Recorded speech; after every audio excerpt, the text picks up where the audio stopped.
ఏపీలో కొత్త ప్రభుత్వం కొలువు కాబోతుంది. ఈ నేపథ్యంలో రాష్ట్ర వ్యాప్తంగా కూడా సంబరాలు అంబరాన్ని అంటుతున్నాయి. ఎక్కడ చూసినా ప్రమాణ స్వీకారానికి పూర్తి స్థాయిలో అందరూ వెళ్ళేటువంటి ప్రక్రియ లేదు కాబట్టి ఎక్కడికెక్కడ ఎల్ఈడీలు పెట్టి పెద్ద ఎత్తున సంబరాలు చేసుకుంటున్నారు. ప్రమాణ స్వీకార మహోత్సవాన్ని పెద్ద ఎత్తున తిలకించేందుకు ఉస్నాపురంలో ఎల్ఈడి స్క్రీన్ పెట్టారు. నంద్యాల జిల్లా అధ్యక్షుడు మల్లెల రాజశేఖర్ మనతో మాట్లాడడానికి ఆయన ప్రమాణ స్వీకార ఉత్సవానికి ఇంత పెద్ద ఎందుకు ఏర్పాటు చేయాల్సి ఈరోజు చంద్రబాబు నాయుడు గారి ప్రమాణ స్వీకారానికి రాష్ట్ర నలుమూలల నుంచి లక్షల మంది ఈరోజు విజయవాడకు చేరుకుంటున్నారు. ఎంతో సంతోషం సంబరాలు చేసుకుంటున్నారు.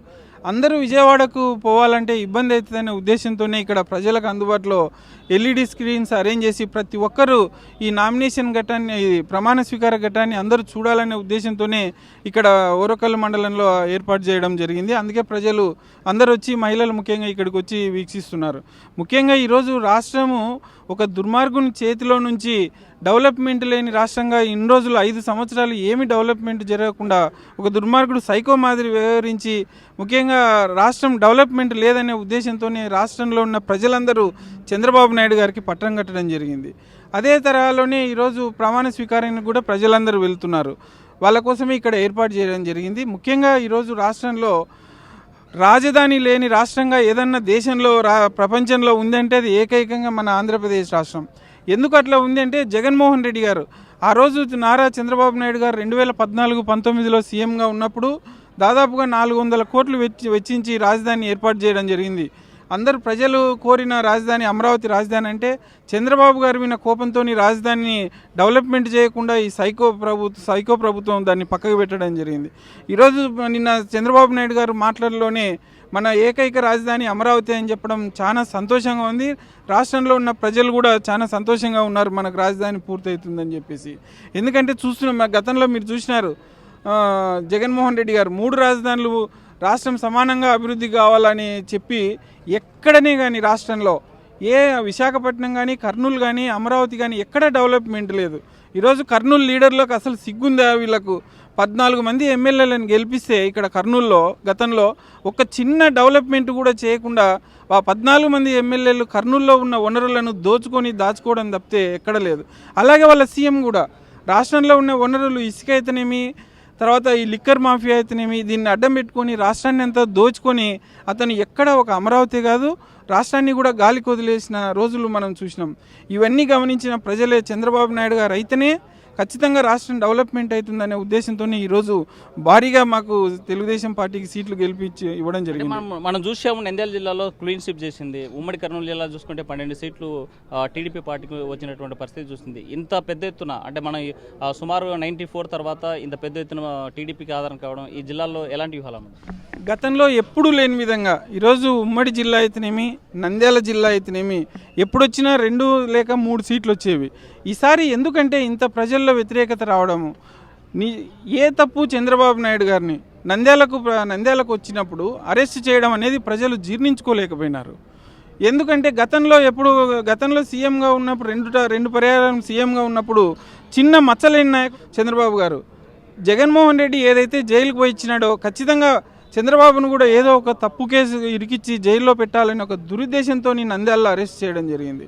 అది ప్రజలు జీర్ణించుకోలేక అదే చంద్రబాబు నాయుడు గారికి 7 ఎమ్మెల్యేలు తర్వాత ఒక ఎంపీని గిఫ్ట్గా ఇవ్వడం జరిగింది. అలాగే కర్నూలు నియోజకవర్గం కూడా 5 ఎమ్మెల్యేలు ఒక ఎంపీ గెలిచడం అనేది ఇది చరిత్ర ఇక్కడ. ఎందుకంటే గతంలో ఎప్పుడు మనం చూస్తూనే ఉన్నాం ఎక్కువ ఇది కాంగ్రెస్ తెలుగుదేశం మీద ఉన్నప్పుడు కూడా కొద్దిగా కాంగ్రెస్ ఫేవర్గా ఉండేది. అటువంటి ప్రజల్లో మార్పు వచ్చింది. గతంలో ఎన్నో సంవత్సరాలు గత 60-70 సంవత్సరాల నుంచి జరగని అభివృద్ధి 2014-2019లో జరిగింది ఇక్కడ. తర్వాత 19 తర్వాత ఈ దుర్మార్గుడు సీఎం అయిన తర్వాత వచ్చిన ఇండస్ట్రీస్ వెనక్కిపోవడమే కాకుండా ఎక్కడ డెవలప్మెంట్ జరగలేదు. అది అందరూ ప్రజలు గమనిస్తున్నారు. అంటే ప్రధానంగా చెప్పండి, ఉమ్మడి కర్నూలు జిల్లాలో 3 మంత్రి పదవులు ఇవ్వడం జరిగింది. దీన్ని ఎలా చూడాలి? దీనికి ముఖ్యంగా చంద్రబాబు నాయుడు గారికి కృతజ్ఞతలు తెలియజేసుకుంటున్నాము. ఎందుకంటే మా నంద్యాల జిల్లాకు ఎన్ఎండి ఫరూక్ గారిని, బీసీ జనార్దన్ రెడ్డి గారిని, తర్వాత కర్నూలు జిల్లాలో టీజీ భరత్ గారికి క్యాబినెట్లో చోటు దక్కించినందుకు మా కర్నూలు నంద్యాల జిల్లా ప్రజల తరపున చంద్రబాబు గారికి మేము మనస్ఫూర్తిగా ధన్యవాదాలు తెలియజేసుకుంటున్నాం. ఎందుకంటే నిన్న మాట్లాడేటప్పుడే చెప్పడం జరిగింది సారు, కర్నూలు జిల్లాను అన్ని రకాలుగా ముందుకు తీసుకెళ్తామని నిన్న చెప్పడము అలాగే ఈరోజు ముగ్గురికి మంత్రుల పదవి ఇవ్వడం అనేది కర్నూలు జిల్లా మీద ఎంత ప్రేమ ఉంది అనేది మాకు నిదర్శనం ఇది కనిపిస్తుంది. ఎందుకంటే ఖచ్చితంగా ఈ ముగ్గురు మినిస్టర్లు ఈ జిల్లాను ముందుకు తీసుకెళ్తారని చెప్పి మేము అనుకుంటున్నాం. ఎందుకంటే మీరు గమనిస్తున్నారు, ఈ జిల్లాకు ఉన్నంత అవకాశాలు ఎక్కడ లేవు. ఇటు 200 కిలోమీటర్ల ఒక ఇంటర్నేషనల్ ఎయిర్పోర్ట్, ఇక్కడ 300 కిలోమీటర్ల ఇంటర్నేషనల్ ఎయిర్పోర్ట్ ఉంది, మనకు డొమెస్టిక్ ఒక ఎయిర్పోర్ట్ ఉంది. ఖచ్చితంగా ఫ్యూచర్లో దీన్ని ఎంతో డెవలప్మెంట్ చేయడానికి అవకాశాలు ఉన్నాయి. ఇక్కడ ఉన్న మినరల్స్ కూడా చాలా ఎక్కువ ఇండస్ట్రీస్ రావడానికి కూడా అవకాశం ఉన్నాయి. చంద్రబాబు గారు అదే చెప్తున్నారు మాకు మీటింగ్లలో, ఖచ్చితంగా కర్నూలు ఒక ఇండస్ట్రియల్ హబ్గా తయారు చేసి ఇక్కడ చదువుకున్న పిల్లలకు ఇక్కడనే ఉద్యోగ అవకాశాలు కల్పిస్తామని చెప్పి చెప్పడం జరిగింది. అందుకే ప్రజలు నమ్మి ఈరోజు సార్ను భారీగా సీట్లు ఇచ్చి ముఖ్యమంత్రిని చేయడం జరిగింది. రాబోయే 5 ఏళ్లలో ఎలాంటి పాలన ఉండబోతుంది? ఇక్కడ ఖచ్చితంగా రాబోయే 5 సంవత్సరాల్లో ముఖ్యంగా ఇక్కడ రైతులు ఉన్నారు, ఇరిగేషన్ ప్రాజెక్ట్స్ ఉన్నాయి. ముఖ్యంగా చంద్రబాబు నాయుడు గారు ఇరిగేషన్ ప్రాజెక్ట్స్ మీద దృష్టి పెడుతున్నాడు. ఎందుకంటే ఇక్కడ సపోజ్ ఎగ్జాంపుల్ ఈ ఓరకల్లు మండలాన్ని తీసుకోండి.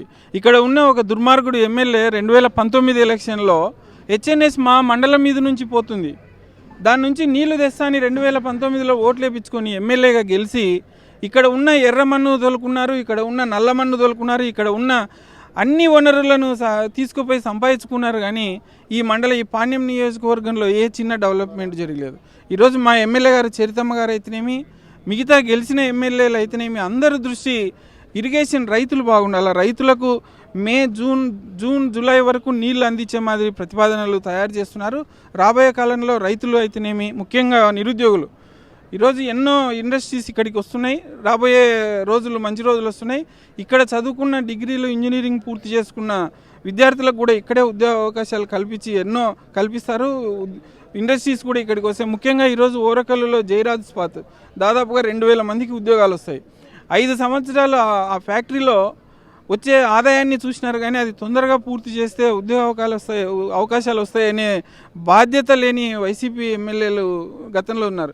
ఈసారి మేము ఖచ్చితంగా ఒక 5-6 నెలల్లో దాన్ని పూర్తి చేసి ఖచ్చితంగా ఉద్యోగ అవకాశాలు వచ్చే మాదిరి తెలుగుదేశం ప్రభుత్వం చర్యలు తీసుకుంటుందని తెలియజేస్తున్నాను. కరువు నేల ఉమ్మడి కర్నూలు జిల్లా ఇక్కడ రైతాంగానికి ఏం చేయబోతున్నారు?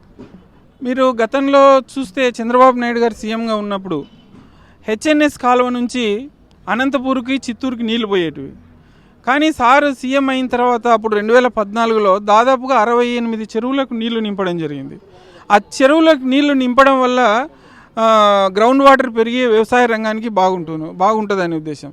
అలాగే కొన్ని ఇప్పుడు ఇక్కడ వెలుగోడు రిజర్వాయర్ అయితేనేమి, అది కేవలము అలగనూరు రిజర్వాయరు, ఇటువంటి రిజర్వాయర్లు మినిమం చిన్న రిపేర్లు కూడా చేయలేని దుస్థితిలో మన నంద్యాల జిల్లా, కర్నూలు జిల్లా ఉండేటివి. అలాంటిది ఇప్పుడు అన్ని రిజర్వాయర్లు పూర్తి స్థాయిలో రిపేర్ చేసి దాన్ని రైతులకు అందుబాటులోకి తీసుకొస్తాము. అలాగే ముచ్చుమరి లిఫ్ట్ ఇరిగేషను, ఎన్నో ఏండ్ల నుంచి పెండింగ్లో ఉన్న లిఫ్ట్ ఇరిగేషన్ను కూడా 9 సంవత్సరాల్లో పూర్తి చేసి రైతులకు అంకితం చేసిన ఘనత చంద్రబాబు నాయుడు గారిది. దాంట్లో ఇంకా 2 పంపులు పెండింగ్లోనే ఉన్నాయి. 5 సంవత్సరాలు గడిచినా కూడా ఆ 2 పంపులను ఫిట్ చేయలేని దుస్థితి లోకల్ ఎమ్మెల్యేలదైతేనేమి, సీఎం గారిది అయితేనేమి. మొన్న చంద్రబాబు నాయుడు గారు చెప్పడం జరిగింది, ఖచ్చితంగా ఇవన్నీ అవన్నీ ఫిట్ చేసి ఇండస్ట్రీస్కి అయితేనేమి, రైతులకు అయితేనేమి నీళ్లు పూర్తి స్థాయిలో అందిస్తామని చెప్పి సార్ చెప్పడం జరిగింది. ఖచ్చితంగా త్వరలోనే అవి కూడా పూర్తి చేసి రైతులకు అంకితం చేస్తాం. ఫైనల్గా ఈ కర్నూలు జిల్లా ఉమ్మడి కర్నూలు జిల్లా ప్రజలకు ఏం చెప్పబోతుంది?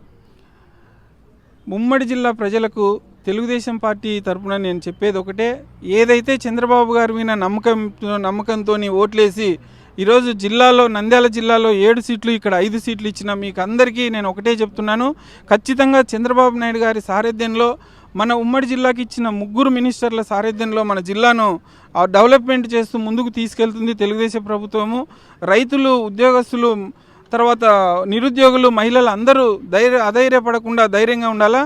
రాబోయే కాలంలో మన జిల్లా రాష్ట్రానికే ఒక ముఖద్వారం అవుతుందని చెప్పి నేను ప్రజలకు తెలియజేస్తున్నాను. రైట్. ఉమ్మడి కర్నూలు జిల్లాకు మొత్తం పూర్తి స్థాయిలో డెవలప్మెంట్ చేస్తాం. రాబోయేటువంటి కాలంలో కూడా ఇక్కడ ఇరిగేషన్తో పాటు అన్ని రకాలుగా డెవలప్మెంట్ చేస్తామంటున్నారు. అయితే ఈ ప్రమాణ స్వీకారోత్సవాన్ని పెద్ద ఎత్తున సక్సెస్ చేయబోతున్నారు. మరి ఆ యొక్క జరిగేటువంటి ఘట్టాన్ని తిలకించేందుకు పెద్ద ఎత్తున ఎల్ఈడి ఏర్పాట్లు చేసినటువంటి పరిస్థితి ఉంది. వీడియో జర్నలిస్ట్ నగేష్తో హుసేన్, RTV కర్నూలు. మరిన్ని వీడియోస్ కోసం ఛానల్ ని సబ్స్క్రైబ్ చేయండి, లేటెస్ట్ అప్డేట్స్ కోసం వాట్సాప్ ఛానల్ ని ఫాలో చేయండి, అండ్ లింక్ డిస్క్రిప్షన్ లో ఉంది.